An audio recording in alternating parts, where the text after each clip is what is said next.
喂，香港500萬買到係咩嘢？一個100尺嘅劏房，但係喺呢度200萬係一棟別墅，有山有湖有溫泉。講真啦，呢個盤我未嚟之前，身邊都有啲香港朋友問我啊，菲菲，呢個盤以前係世貿嘅喎，好似出過問題，仲敢唔敢睇啊？會唔會話啲房嘅質量好差？會唔會話買咗之後冇保障啊？其實我覺得呢啲問題啊，真係好正常啊。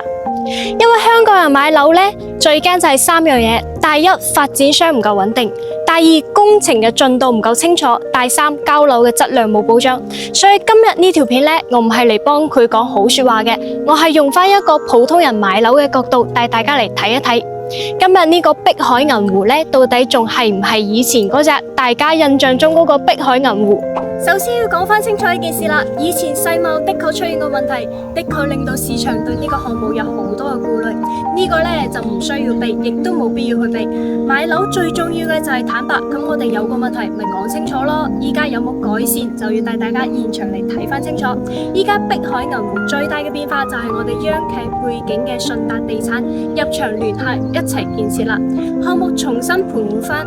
施工節奏呢亦都可以重新提速，所以你今日再返嚟睇嘅話，你唔好只係停留返喺嗰個世貿暴雷嗰個印象，你要睇返依家現場有冇人做事啊，流動有冇變化，園林有冇出返嚟，道路配套有冇完善，交付標準有冇繼續提升啊？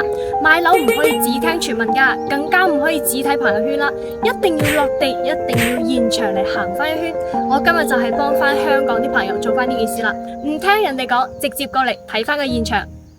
其實碧海銀湖最吸引我嘅地方唔係一開始就講價錢，而係佢成個環境。你睇下呢度有山有湖有濕地有溫泉，仲有濱海度假嘅感覺。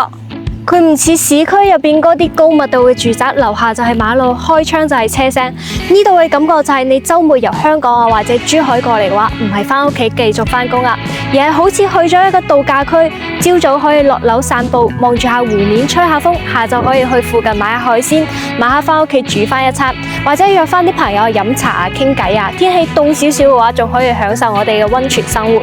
點解會鍾意呢類盤呢？因為好多時候屋企只係一個瞓覺嘅地方。但如果喺大灣區有一套度假屋，週末過嚟住返2日嘅話，成個人狀態完全都唔同晒。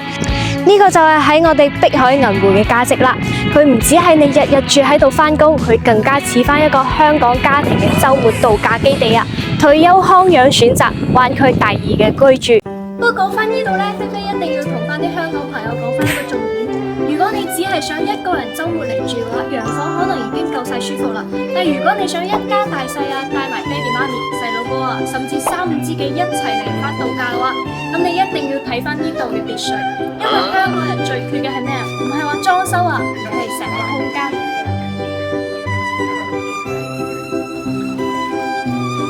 喺香港一個露台已經係好珍貴，但係喺碧海銀湖，你睇到嘅係3層別墅，有返自己嘅花園，有溫泉有湖，仲有獨立嘅空間。帶溫泉嘅3層別墅，依家總價大概130個左右就有機會可以攞低啦。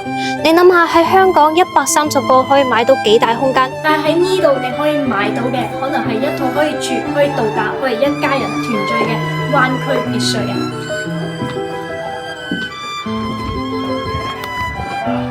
朝早去附近海鮮市場買海鮮，晏晝返到自己花園食飯，下晝浸返個溫泉，夜晚坐喺露台吹風。呢個唔係買嘅一間房，而係買返一個香港家庭週末放鬆嘅地方。當然啦，講環境、講別墅、講配套，都唔代表可以忽略間房嘅本身。買樓最核心嘅始終都係質量。以前大家擔心開發商出個問題喎，間屋會唔會話偷工減料啊？後期會唔會冇人理啊？交樓會唔會亂？